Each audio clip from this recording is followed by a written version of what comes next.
First meeting of the Committee on Justice and Judicial and Bar Council of the Commission on Appointments in the first regular session of the 20th Congress is hereby called to order.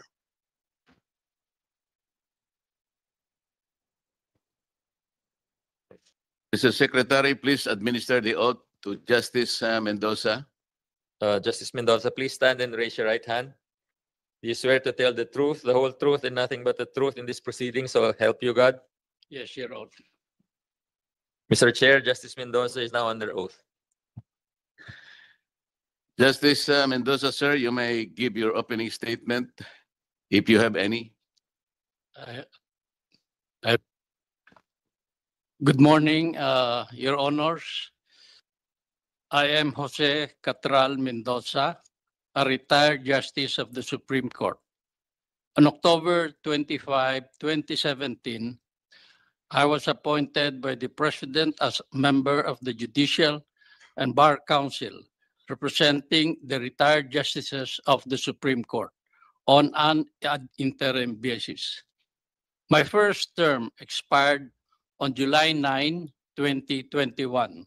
On the same day, I was reappointed to the same position. On July 18, 2025, after the expiration of my term this year, I was again reappointed. So this is my third term, if confirmed by your body. As in the case of my first two appointments, my latest reappointment is subject to the confirmation of this body, the Commission on Appointments. Hence my presence here. I believe that I have the necessary qualifications and experience for the position to which I have been reappointed. Primarily, before my original appointment for the JBC in 2017, I served the judiciary for 36 years. 8 years as a research attorney in both the Court of Appeals and later in the Supreme Court. 15 years as a regional trial court judge. 6 years as a Court of Appeals justice, and 7 years and 8 months as a Supreme Court justice. Before that, I was engaged in the practice of law for about 8 years. So I also have the view of an advocate. For the record, I must say that I was trusted and appointed by several presidents. I was first appointed by President Corazon Aquino as RTC Judge of Santa Cruz, Laguna. By President Fidel Ramos as RTC Judge of Quezon City. By President Gloria Macapagal Arroyo as Court of Appeals Justice and as Supreme Court Justice. By President Rodrigo Duterte as JBC member representing the retired justices of the Supreme Court, and by President Ferdinand Marcos Jr. when he reappointed me last July 18, 2025. With my experience as a practitioner, judge, justice, and JBC regular member, I believe I can really help the Judicial and Bar Council in its critical task of selecting for nomination the best and the brightest of the candidates for judicial positions. For members of the judiciary, no less than the Constitution provides that a member of the judiciary must be a person of proven competence, integrity, probity, and independence. I believe I can gauge what a good judicial aspirant is based on his academic and professional record, experience, integrity, impartiality, and judicial temperament. As this is my third term,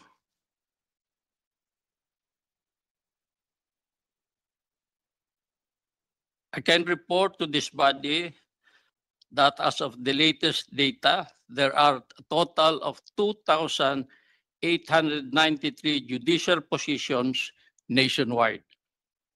Of these, 612 positions are currently vacant, reflecting a 21.15% vacancy rate across the judiciary. Included in this number are 100 vacant positions for judges at large. Of the 612 total vacancies, 348 are published vacancies in both organized and unorganized courts. Among these published vacancies, 151 have been processed by the JBC and now have corresponding shortlist submitted to the President, to the Office of the President. This consists of 145 lower court positions, 2 associate justice positions in the Court of Appeals, and 2 associate justice positions in the Sandigan Bayan. These positions are now simply awaiting presidential action. The remaining 197 published vacancies are still being processed by the JBC.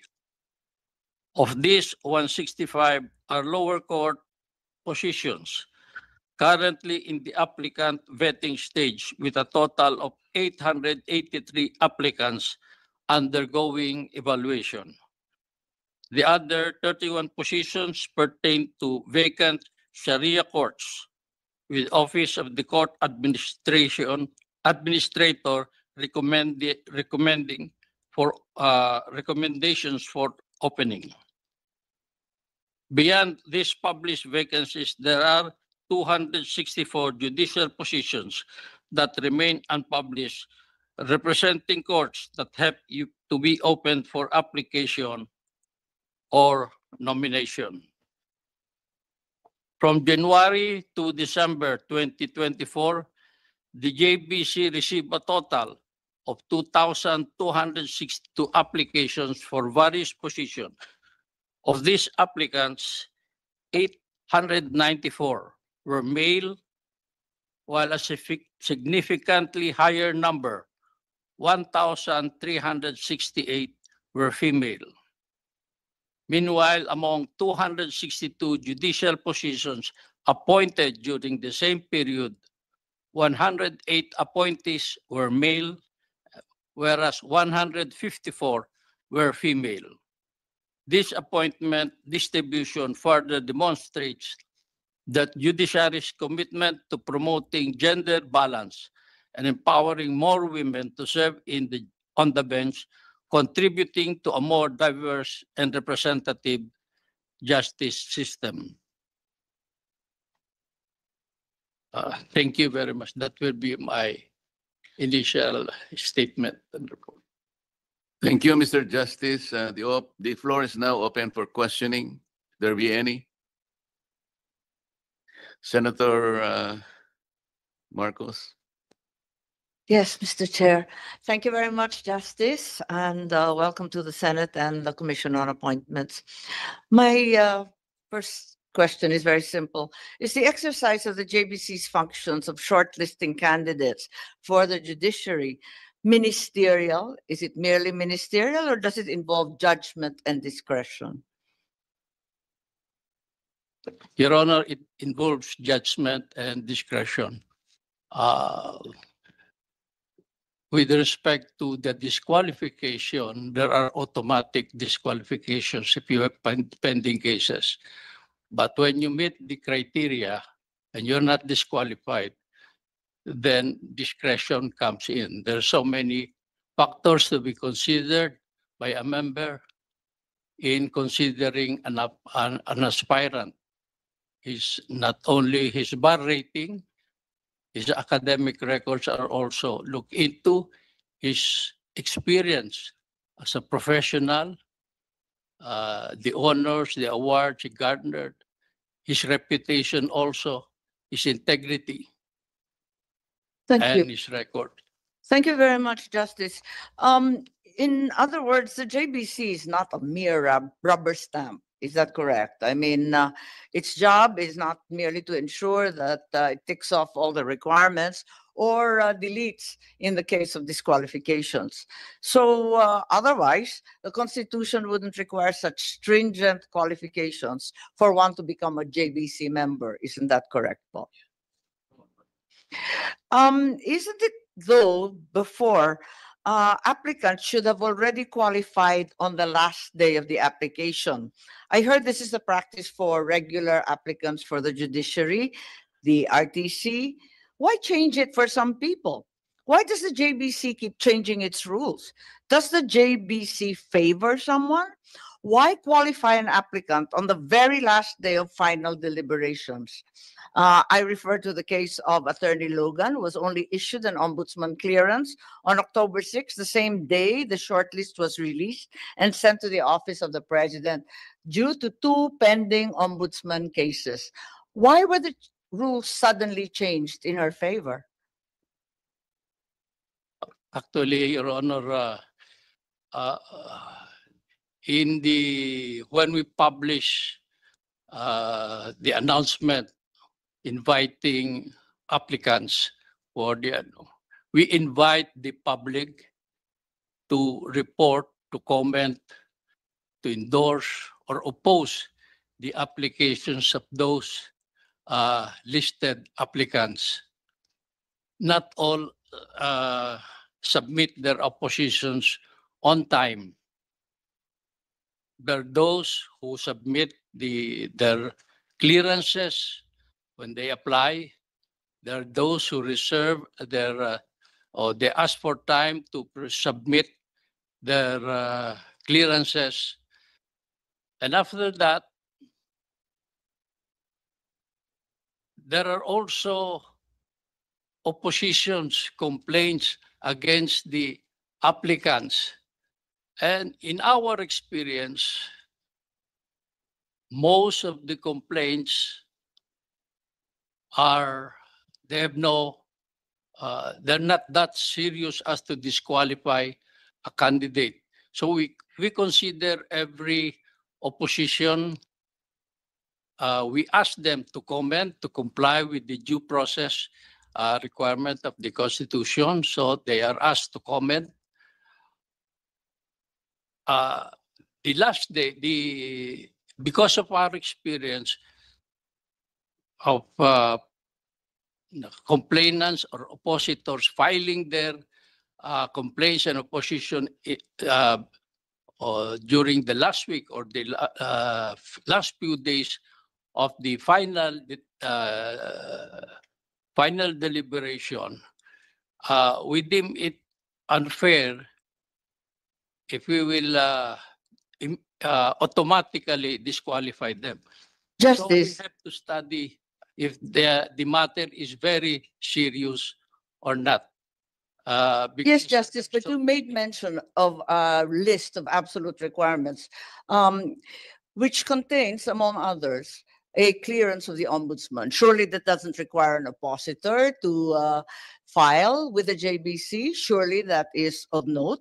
Why was Attorney Logan considered, given that the ombudsman clearance was only given on the same day, yesterday, when the shortlist was given? The deadline had long passed. Why is the JBC changing its rules to favor certain people? it's still within the rules, Your Honor. Before the voting, they should, if they can submit a clearance, they can be qualified and can be Even on the same day, po. same day. Because they're given to understand that the required documents are supposed to have been submitted in September, as is usual with regular judges in ordinary courts. Yes. With respect to judges, we have considered it to be the last day because there are so many good judges. So there's a distinction, po. When The they are asked- ombudsman is special and regular judges have to comply with the rules. No, they have the same the same qualification if they have a But pending. there was a deadline for the requirements to be submitted in September, Oh. a deadline that was actually extended repeatedly. Yes. It is on the last day of the, we call it the final deliberation. If they can submit a clearance, they can be considered with respect to. Several dates were given po. In Yes, September, I recall. Yes, Your Honor. In any case, did you participate, given that you were reappointed twice? Did you participate in the proceedings in the shortlisting of the ombudsman candidates po? Yes, yes, Your Honor, because my appointment was ad interim. So, given the two appointments, you in fact participated. So we are very curious about the occurrences with regard to the JBC shortlisting yesterday. It is very clear that the JBC requires that an applicant should have no pending administrative or criminal case before any office, considering that Secretary Boyeng Remulla was included in the list of nominees, despite having pending cases and issues touching on propriety. Would you agree that such inclusion may cast doubt on your council's adherence to the constitutional requirement of recognized probity and independence? We were aware of that. Senator Pangilinan was there and Congressman Luistro was there when we considered the first issue of whether a candidate is disqualified or not. So in the case of Secretary Remulla, he was able to submit clearances from the ombudsman. And then we checked the JBC rules, and in the JBC rules regarding disqualification, if you have a pending case with the ombudsman, you will be disqualified. But if there is any other administrative case before any other government agency, it will be subject the discretion and evaluation of the individual members. It is only, I do not know why the administrative cases of pending before the ombudsman are different from the other agencies, but that is the rule. And But surely you're aware that the pending cases were not merely administrative, but in fact criminal. And we can hardly say that recognized probity is in fact upheld. Mr. Rodder, that is, we are aware of that, but he was able to obtain a clearance. So As a matter of fact, some of these cases arose before Secretary Remulla made his intentions known that he intended to become ombudsman. Is this a person of recognized probity? Also a lifelong politician? Is this a person of recognized independence? The voting yesterday was in secret, it was confidential. We do not know the members who voted for him and the member who did not vote for him. So may we ask your indulgence on that? We respect the confidentiality of the JPC proceedings because the Chief Justice, Alexis Mundo, even asked us to execute an undertaking that everything should be confidential for the protection of the members of the JPC, especially the regular members who are not politicians. They are apolitical. We are certain that you are aware that in 2012, for the position of Chief Justice, two pending disbarments against then Laila de Lima disqualified her. Before you answer, Justice, the chair would like to acknowledge the presence of Senator Joel Villanueva. Yes, so this occurred in 2012 when she was disqualified Yes. because of two disbarment cases. I am certain that you are aware that there are disbarment cases filed against Secretary Remulla. First, on the 23rd of September, Attorney Topacio filed. Thereafter, on the 2nd of October, acting Davao City Mayor Baste Duterte also filed a disbarment case. In addition, our chairman, Senator Marcoleta, filed his sworn opposition. But in the short list submitted yesterday to the Office of the President, it still included the name of Secretary Remulla. Why is that so, considering that there are two pending disbarment cases and a sworn opposition? We considered them as complaints, but in our discussion yesterday, it was considered that last-minute oppositions and complaints were considered as mere oppositions by the JBC. Are you saying, Justice, that all of these cases against Secretary Remulla are entirely baseless? No, it's still ongoing, but in the minds of the members, there were.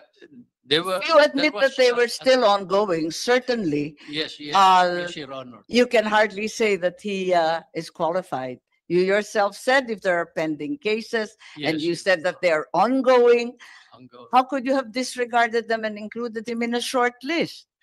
Uh, You can form your preliminary judgment or opinion on the cases for purposes of JBC proceedings, right? Yes, Are we saying that these are baseless?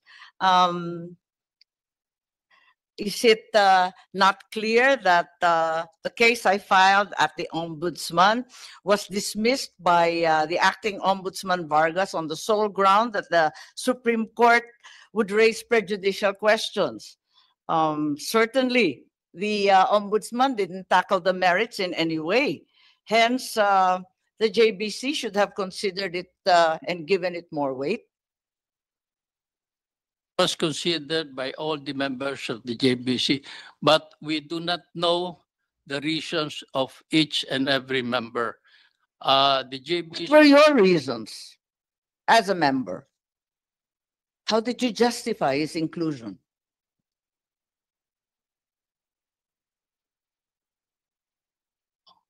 He was able to secure a clearance with respect to the criminal cases. And then with respect to the disbarment, they were considered one and the same act by the body. The members of the JBC come from different interests. I represent the retired justices. One represents the academe, one represents the private sector, and one represents the IBP. The government is represented, the Senate is represented by. Sir, we're aware of the different sectors represented in the JBC, and we are certain that they're all qualified and fit. However, given the cases that were pending, what will happen as a former Supreme Court justice if the Supreme Court decides that no prejudicial question exists and that the Ombudsman should have resolved the Remulla cases on its merits? Do you think that Secretary Remulla can ever be fair in deciding the cases against himself, now sitting as Ombudsman? If he inhibits, do you think that it will allay any notion of partially considering that it is still his underlings who will finally decide? Does that not put us in an untenable position? Yes, Your Honor, I agree that he has to inhibit himself, but he's in a position to, as the Ombudsman, yes, he is in a position to influence the deputies if who will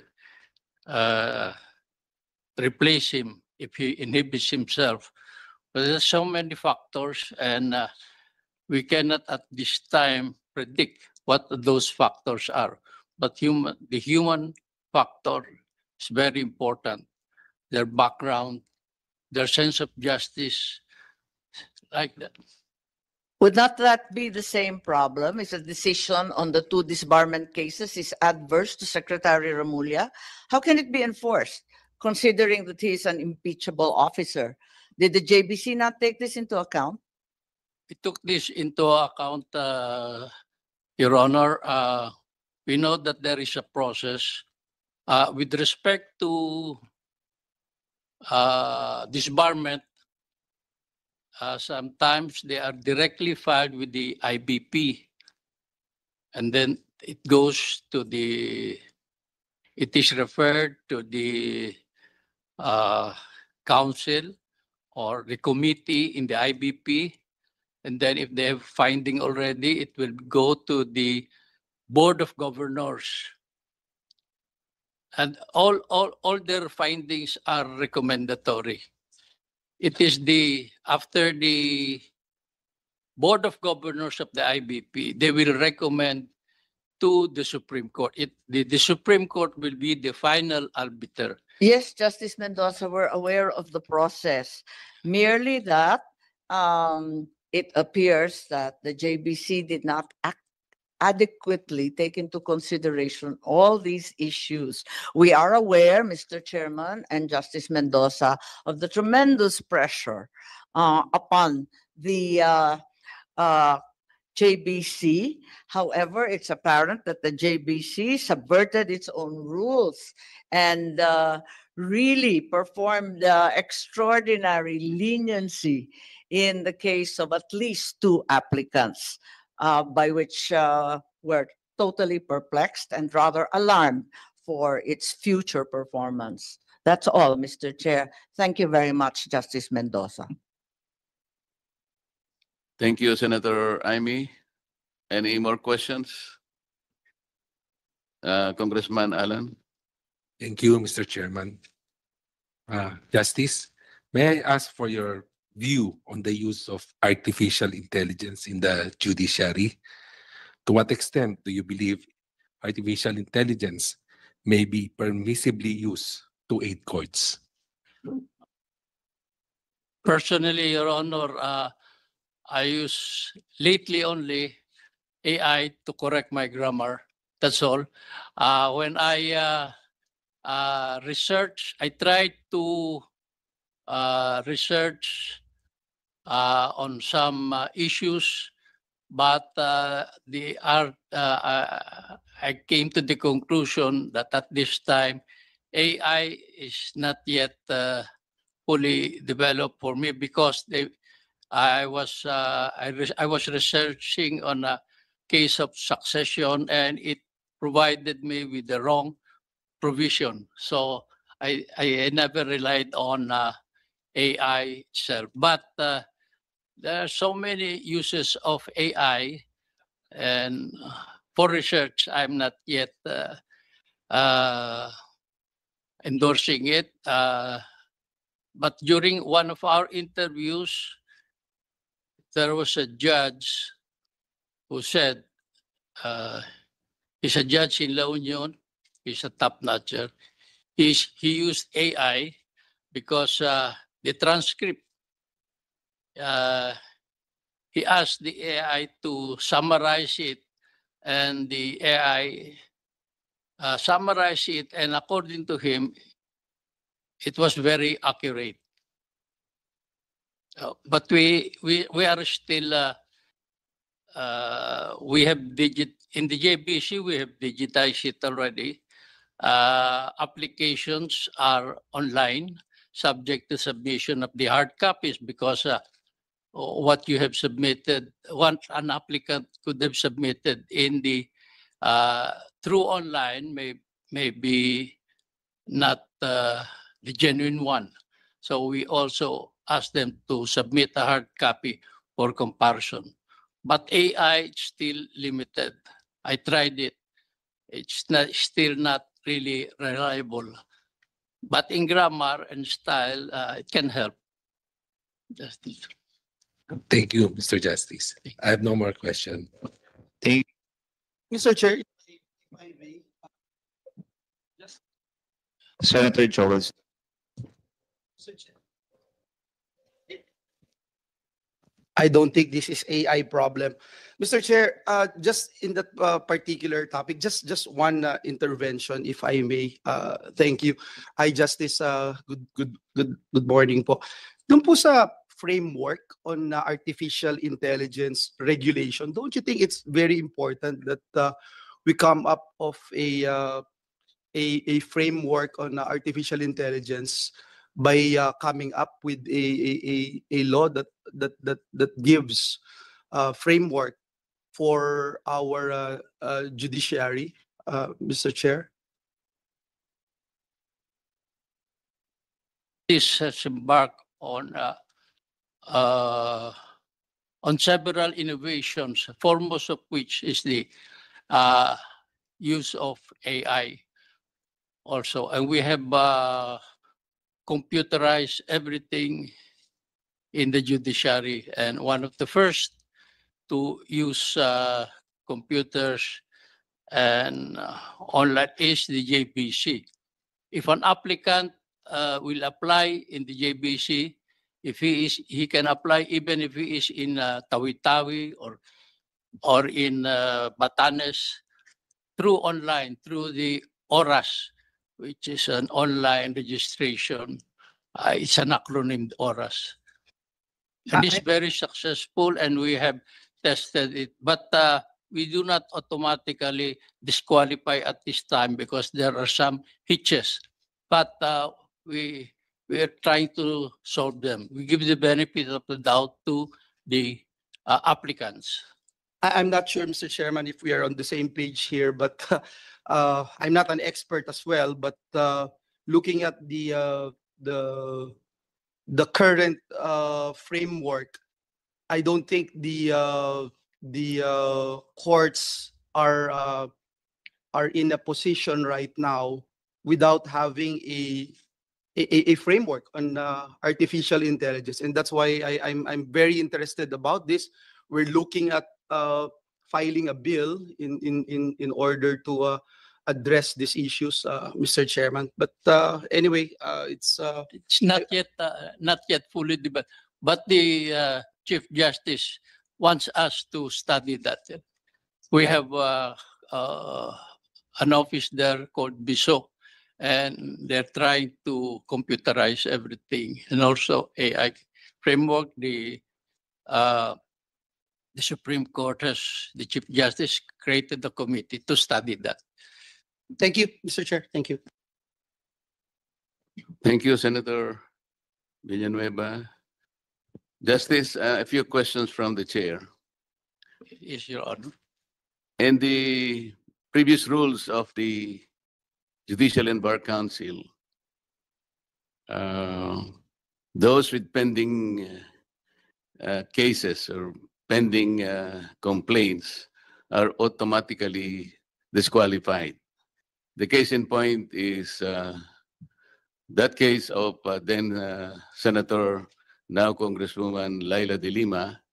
Because of her pending disbarment case in 2012, she was automatically disqualified. But soon enough, your rules were revised.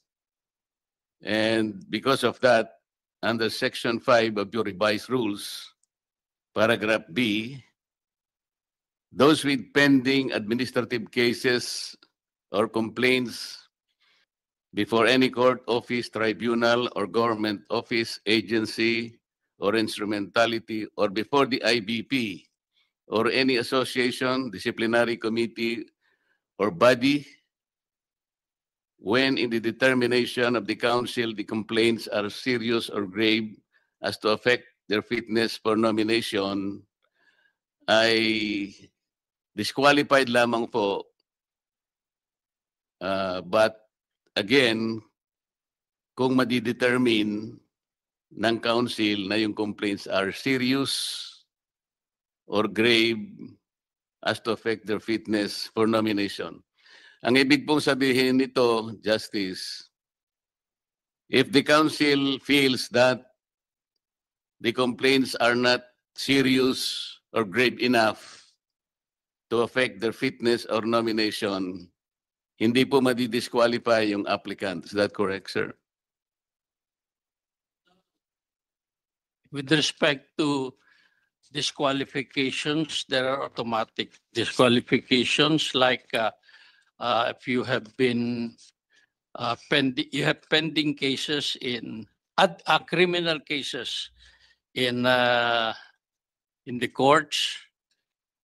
And Yes, Justice. with Ang respect- sinasabi ko po with yung sa respect- Section 5, which Yes. says the following are disqualified from being nominated for appointment in any judicial post or the position of ombudsman, deputy ombudsman.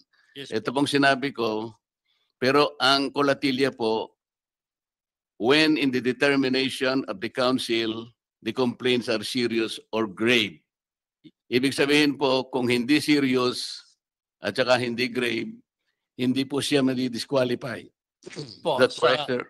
it pertains to the administrative cases po. If it is pending in the ombudsman, an applicant is automatically disqualified. But with respect to the pending administrative cases or complaints before any office, court, tribunal, or any government office, ito po subject to this discretion of each member. Yun ang Yun nga po ang ibig ko sabihin, hindi ho, Justice. hindi ho automatic. Yun nga po. So, ibig sabihin nito dahil nag-file po ng disbarment si Mayor Sebastian Duterte, Yes po. ibig sabihin po, in the discretion of the council, hindi siya serious or grave enough. Tama po ba? Ang what I heard yesterday was the argument that it refers the complaint refers to the same act previously which was in a complaint previously dismissed by the ombudsman or earlier dismissed by the ombudsman. Nag-prevail na reason yesterday. I just cannot disclose the members who gave those reasons, but it prevailed yesterday. Yes, sir. This representation, Justice, filed a sworn opposition to the application of Secretary Rimulya to the office of the Ombudsman on two grounds. Secretary Rimulya publicly announced that he added restitution as requirement to the Witness Protection Program. That requirement does not exist in the law, but he insisted. That justice, to my mind, clearly indicates or demonstrates the lack of required legal acumen as well as adherence to the standards of probity befitting an ombudsman. Second, the Secretary's affirmation of the bending the law constitutes a violation of the Code of Professional Responsibility and Accountability. These two grounds, Mr. Justice, are not enough for the JBC to consider. It's like this. We receive your complaint or opposition against Secretary Rimulya. We considered the reasons, but there were two issues yesterday. First was whether or not he is disqualified. And then doon na ho pumasok sa, because he was not disqualified, he can be voted upon, pumasok na ho doon yung consideration of the merits of your complaint. Doon no, he was not able to get a unanimous vote. Pero hindi ko na ho masabi ko sino yung mga votante. But they considered the reasons you gave. Your two reasons were very important. We received them, we read them, and we considered them. But How did you Maintindihan consider ko that? sana. How did the council consider the sworn opposition? Ano yun, nasa weight na ho yun, nasa weight. Not sa qualification or disqualification, but on the weight na sa voting ng a considered candidate, nandun na sa weight to yun. The members, majority are appointed by the president. They considered that it is, they voted, the majority voted for him, so they did not give it much weight, you know, or the opposition. Mr. Justice, one of the overarching principles that guided the creation of the 1987 Constitution is the desire to promote the rule of law, as is stated in our own preamble. Pag sinabi po nating rule of law, this is the guiding post. When somebody affirms that sometimes we can bend the law, the JBC took that very lightly, Mr. Justice? No, Your Honor, we, in the interpretation of the law, we can be strict, or we can be, what do you call that? For example, in the interpretation of the Constitution, if you are a strict one, they call you an originalist. And if you want to adapt to the times, they call you, you are a believer of the living Constitution. I don't know. We're not interpreting the Constitution, Mr. Justice. Yes, I'm asking you whether the rule of law is still the foundation of our Constitution. it is very much the foundation. When somebody affirms that the law can be bended, that is inconsistent with the Constitution. Don't you think so? Yes, I agree with that, but sometimes it depends upon the context of how it is used, the bending of the law, whether it is freely, if they are interpreting it liberally. Did you know how it was used, Mr. Justice? Yes, We were discussing Yes, whether Your or not restitution yes, Your Honor. is a requirement for an applicant to be processed under the Witness Protection Program. Yes, yes. And suddenly the Secretary of Justice insisted that one requirement is restitution. It is not there. Aware of that. Yes. And somebody suggested that sometimes the law should be bent. That Yes, was sir. the context, Mr. Justice. I heard it, Your Honor. I saw it on And if you hear it from no less than the Secretary of Justice, abrogating all the cornerstones of our belief in ourselves, in our Constitution, then you still include him as an applicant to the Ombudsman. Somebody who will preside over the lives, the properties and liberties of every citizen of this country. You take light of that. The JBC will take light of that, Mr. Justice. the majority considered it as slight. So the majority The majority. took light of the opposition of a senator of this republic, Mr. Justice. That is a fact, Your Honor. And 6 of them, based on their discretion, the opposition is not worth it. Is that it, Mr. Justice?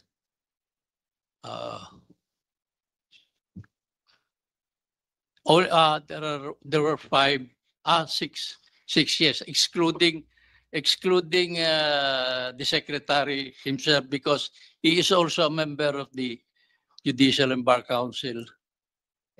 Because of his inclusion in the shortlist, Mr. Justice, will you favor amending further your rules Yes, Your Honor. We that have- would give a chance that all prospective nominees or applicant to the Ombudsman should already be subjected not to the JBC, but the Commission on Appointments?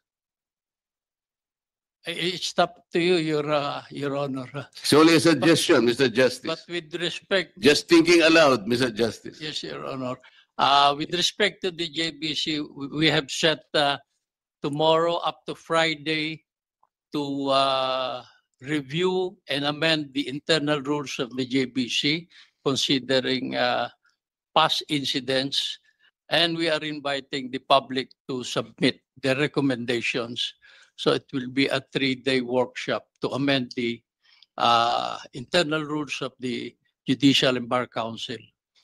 What would you think of the public thinking that somebody who affirmed that sometimes we should bend the law has become the ombudsman of this republic? I do not have time really to read the social media, but my position is different. I am a believer of the rule of law. I was a justice for several years at a regional trial court. When I was a regional trial court, I adhered to precedents. Also, when I was a justice in the Court of Appeals, I adhered to the precedents. When I was in the Supreme Court, whenever I make a ruling, I was very aware that our decisions will be considered as precedents by those following us. So that's my experience being in the judiciary. That's why I believe in the rule of law. Thank you, Mr. Justice. Any more questions from the floor? Mr. Chair. Yes, Assistant Majority Leader. Thank you, Mr. Chair. Good morning, Mr. Justice. Morning. The ombudsman position has been vacant since July 27, 2025, and following the retirement of Samuel Martires, with JBC's public interviews concluding on September 2. But the deliberations are repeatedly rescheduled due to composition changes, risking non-compliance with the constitutional mandate of the 90-day appointment deadline, which ends this month, and eroding the public trust amid ongoing corruption probe. Now, my question, Justice, is that the ombudsman vacancy has lingered beyond the initial post-retirement period, with public interviews that concludes last month. Now, the deliberation was almost delayed, and how might such timelines undermine public trust in the judiciary? And in your own view, what procedural reforms should the JBC implement to ensure compliance with the 90-day appointment rule under the Constitution? In every case, like the Supreme Court Justice, the Constitution provides that the appointment should be within the 90-day period from vacancy. That's why our timeline is very definite. If we were able, if there was one extension, it was because there was a reorganization in the Senate, and there was a change in the representative of the Senate to the JBC. First, it was Senator Cayetano, and he was replaced by Senator Pangilinan. We have to give Senator Pangilinan time to study what has been happening, because yesterday he appeared for the first time and he voted for the first time. But before that, we gave him all the materials to study because he would be voting. It is the turn of the Senate now. With respect to the rules, Congressman Luistro was there. She participated. She also interviewed the candidates, although only one voted for the ombudsman, because it is now the turn of the senator. But we gave this Senator Pangilinan time to study the candidates. So I think it was reasonable because there was a change, I think about, and then it was, I think originally September 29 because there was, or 19, there was a sudden change.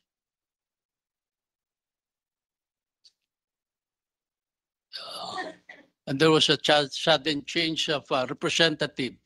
We just wanted Senator Pangilinan to study the matter because he will vote. And he did vote yesterday. And the 90-day period, Mr. Justice, would end on what day of this month? Senator, Ombudsman Martires retired. His term expired July 27.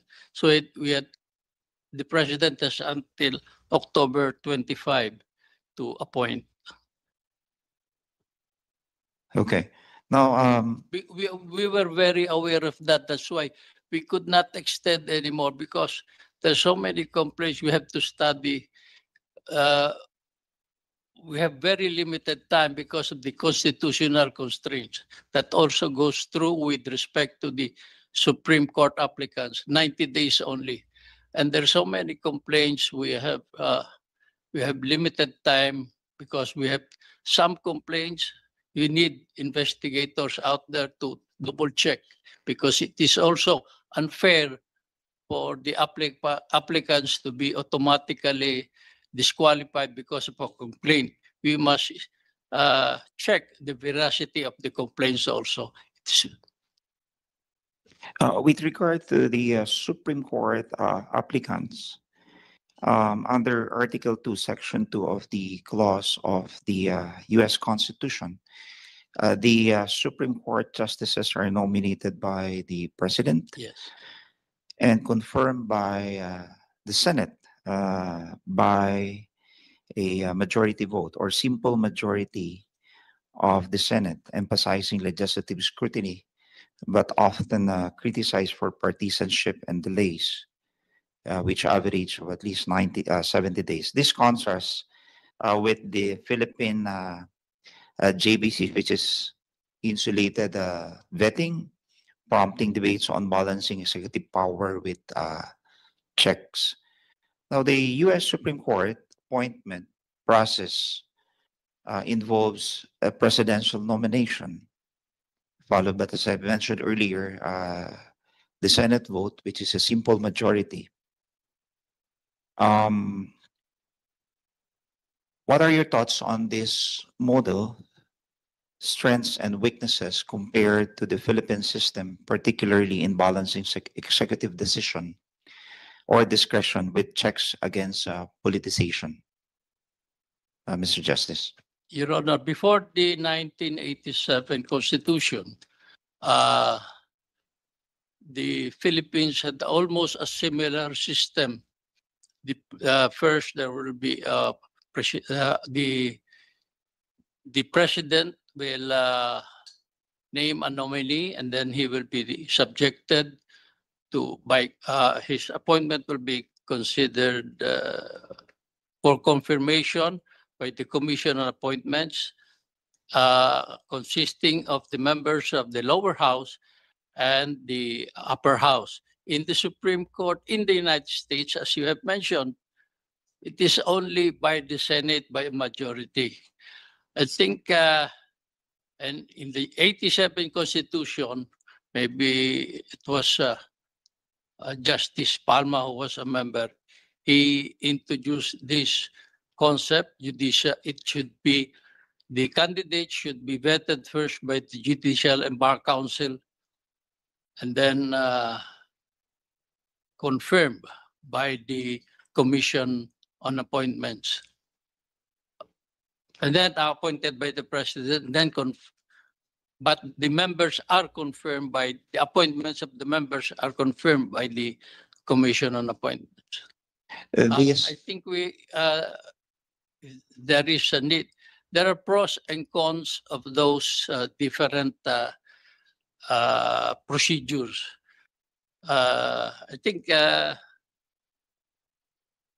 they have pluses and uh, minuses, but there is a need to study, considering also the Philippine culture, our politics, the people. We are different from the United States. We can adapt it if it will only be the Senate minus the House of Representatives. My personal view is that the House of Representatives should also be represented, either before or after. So considering that this is a very significant decision, as Supreme Court justices have a lasting impact on the society, would you recommend that we should revert back to the old rule wherein their appointments must be subjected to the confirmation of the Commission on Commission on Appointments, with the Senate and House contingent being involved? Did not get the first part, sir. Would you consider reverting back to the old rule that Supreme Court appointments will be subject to the confirmation of the Commission on Appointments? Supreme Court. There's nothing wrong with that, because the members of Congress, whether they're senators or representatives, they have different, they can bring their own experience and thoughts in vetting an applicant for the Supreme Court. Thank you, Mr. Justice. Now, on a lighter note, kayo ho ay dating seminarista. Yes po. Pareho tayo. Pero you penned 2 landmark cases upholding the separation of church and state. Yes po. Can you share with us kung ano tong dalawang Supreme Court decision, landmark case that upholds the separation of church and state? Actually, yung sa the first one is the RH law, sir. Yung RH, I declared that the RH law is not unconstitutional. But there are provisions there which I recommended to be, because as a ponente, you just recommend, subject pa ho yan ng mga agreement, disagreement ng inyong kasamahan. I recommended that they be, because, for example, sa health, if you do not agree with the family planning, you'll be terminated.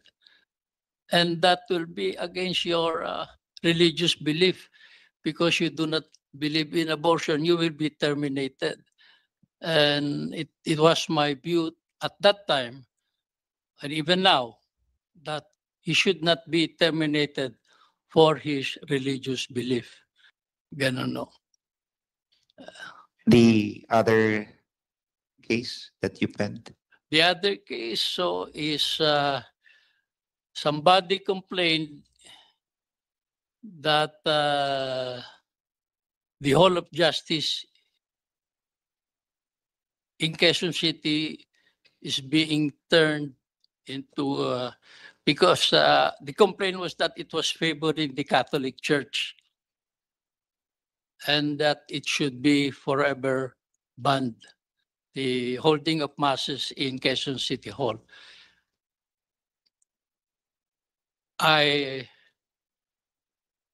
We denied the petition because we said that providing religious images there that constitute the conversion of the Hall of Justice into a church. At saka ho yung putting images, religious images there are temporary. After the mass, those organizers should hide those icons and images from the public view. And any sect or religion can hold the same services.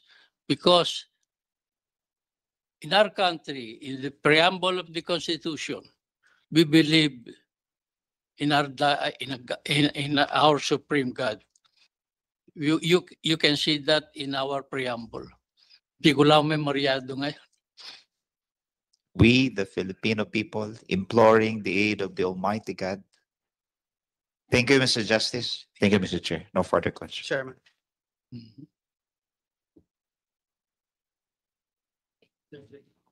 Senator Joel. Yes, thank you, Mr. Chairman. Mr. Chairman, I actually have a couple of questions here with me, but I can forgo some of it if you are in a hurry, Mr. Chairman. But there's one topic and issue that I'd like to raise. But before that, let me commend our justice for stating the fact that in our preamble we believe in Almighty God. And so, as mentioned by our Deputy Majority Leader, in reciting the preamble of our Constitution, with the sovereign Filipino people imploring the aid of the Almighty God. And obviously, we don't need to ask that question, who that God is. But Mr. Chairman, it has been my lifelong advocacy in raising the issue of contract of service, job orders in government agencies and departments. In fact, Mr. Chairman, since I became a member of the Senate, we have been scrutinizing the list of job orders and contract of service in government, while when this representation was the chairperson of the Senate Committee on Labor, we passed the ending ENDO bill. Obviously, because we wanted to address the issue of the evils of end of contract. But it is very hard to advocate that initiative because the government is actually the #1 violator of ending ENDO. I started, Mr. Chairman, there are only about 650,000 job orders, contract of service in government offices. And now it's ballooned to about 900,000. And looking at the judiciary, there are about 12,039 unfilled positions in judiciary, 95.6% in the Supreme Court and lower courts. And this is a factor in the delay of case disposition. I would believe so, and contribute to the 637,919 pending cases in 2024. Now, the judiciary's backlog continues to grow, with pending cases rising by 3.5% in 2024. And as I mentioned earlier, 12,039 unfilled positions nationwide, mostly in lower courts, Your Honor. May we know from our nominee, how can the Judicial and Bar Council help in addressing this chronic manpower gap? Would the nominee or Justice Mendoza support perhaps streamlining JBC vetting procedures, or perhaps recalibrating qualification standards to accelerate the appointment of judges, of course, without compromising integrity, Your Honor? Your Honor, before, we process applications by regions. We thought by regions, we can easily dispose of we can fill up the vacancies. Now we have resorted under the leadership of Chief Justice Esmundo. We opened them simultaneously nationwide from Apari to Hulo to Tawi-Tawi. We simultaneously open as if there are vacancies, we open them upon recommendation of the court administrator. But there are some newly created courts we just cannot open for application because there are no infrastructures. Courts are created, but there are no automatic appropriations. We have no courtrooms and we do not have money for the personnel. If you appoint a judge, you have to appoint also a clerk of court, a sheriff, a stenographer, and so forth, and utilities, a process server. You have to have money for them. And these infrastructures, we have several courts. There are about 80. Mr. Chairman, I'm sorry, Justice, but I am talking about 12,039 unfilled positions. Yes.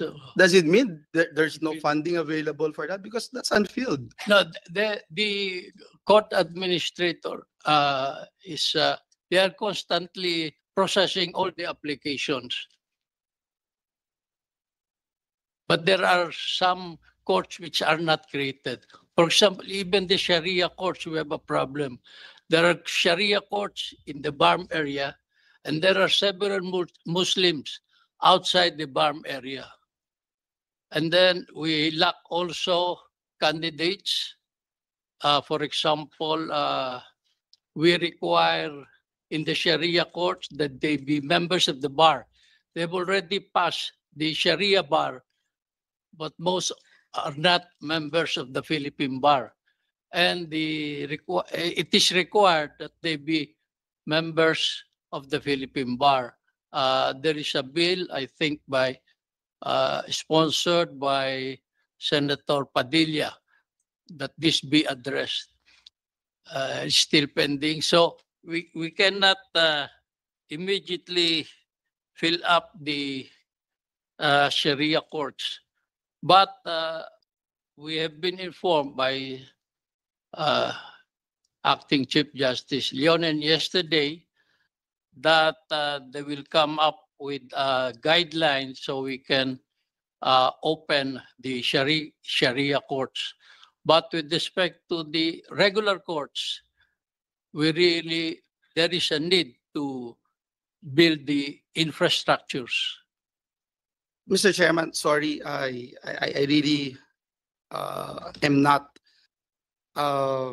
trying to ask questions on the Sharia courts and the building of infrastructures, etc., Mr. Chairman. I am more concerned of the unfilled positions, which I believe is already funded, Mr. Chairman. So just to put on record, may we know if the nominee is supporting perhaps the streamlining of JBC vetting procedures, or perhaps, again, recalibrating qualification standards to somehow accelerate the appointment of judges, again, emphasizing without compromising the integrity of the nominees, Mr. Chair. I am for that, Your Honor. Thank We you. will expedite it and without sacrificing integrity. And we are doing that. We are publishing the names and the vacant positions, the vacant positions, I mean, and the names like that. Thank you, because I think it's music to the ears of the employees, present employees of the judiciary, looking at the 12,039 unfilled positions. Now, going back to what you mentioned about Sharia courts, etc., what is your position with regard to the reviewing of BP 129, which this representation believe is already outdated, and the need to integrate Sharia justice system? If you look at the geography of our country and and in the situation right now on how we'll be more responsive in reviewing BP 129, Your Honor. We are aware of that, Your Honor. There's so many Muslims outside the bar, even especially in Taguig, in Tuguegarao, in in Batangas, everywhere. There are several Muslims, and the courts, Sharia court should be established there. Thank you. And one last thing, what's your position in revising our penal code, yung decriminalizing yung mga karakrus, Mr. Justice, kawawa naman hanggang ngayon. Personal position, no? Mhm. It's still in the law books, but upon dapat nga lighter ang penalty. Very, very light. Very, very light or Oh, i-decriminalize na lang, karakrus. decriminalize pwede rin. Anyway, Mr. Chairman, Because we have our casinos and they can, and we can't even stop online gambling, yes. Your Honor. Mr. Chairman, I will finish my interpellations and thank our good Justice Mendoza. Thank you, Mr. Chairman. Thank you, Senator Joel. Last question from the chair, Justice. Yes, Your Honor. Yun pong mga affiliations like fraternity, sorority, where the applicants belong to, di ba? Paano po kaya, do you have some suggestions? Baka sakaling merong mandatory inhibition because alam po ninyo pagka kasama sila sa, malakas po ang impluensya talaga ng mga affiliations. I think that's an open secret. And considering that we are about to maybe in a few days more, the President will appoint the Ombudsman. Sana yung influence ng affiliation, hindi naman strong. Paano ang inyong, what is your view on this, Mr. In my Mr. experience, so at the present time, classmates in the ground for mandatory inhibitions, pati brotherhood in the fraternity, hindi rin automatic ang inhibition, hindi rin mandatory. On also membership in for example, Rotary, Lions, hindi rin automatic. So it depends. Kung minsan, yung brothers ang naglalaban sa court. But they should be reviewed. Baka at this time, pwede. Thank you for the answer, Mr. Justice. Any more questions from the floor? If there are no more inquiries and clarifications, Senator Amy. Yes, Mr. Chair. Thank you very much, Senator Marcoleta and Justice Mendoza. I am, however, deeply disturbed, nay, alarmed by the responses of Justice Mendoza to the questions of the chair, of Congressman Garbin, of Senator Villanueva, and those of myself, casting a doubt on indeed the probity and independence of the Judicial Bar Council. At this juncture, therefore, I am unable, without further clarification and more responsive and adequate answers from the justice, to support the appointment of Justice Mendoza. I'm sorry po.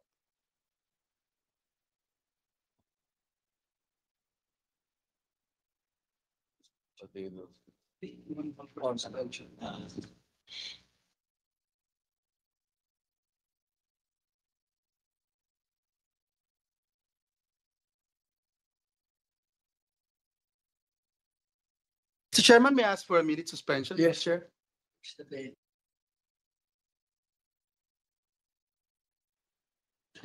Session suspended.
session is resumed. The majority leader is recognized. Thank you, Mr. Chair. For lack of material time, I move to defer the recommendation of the ad interim appointment of Mr. Jose Catral Mendoza as member representing the retired justices of the Supreme Court, Judiciary and Bar Council, Supreme Court of the Philippines for a term expiring July 9, 2029 until further notice. I so move, Mr. Chair. There is a motion duly seconded, and the chair hears no objection. The motion is hereby approved.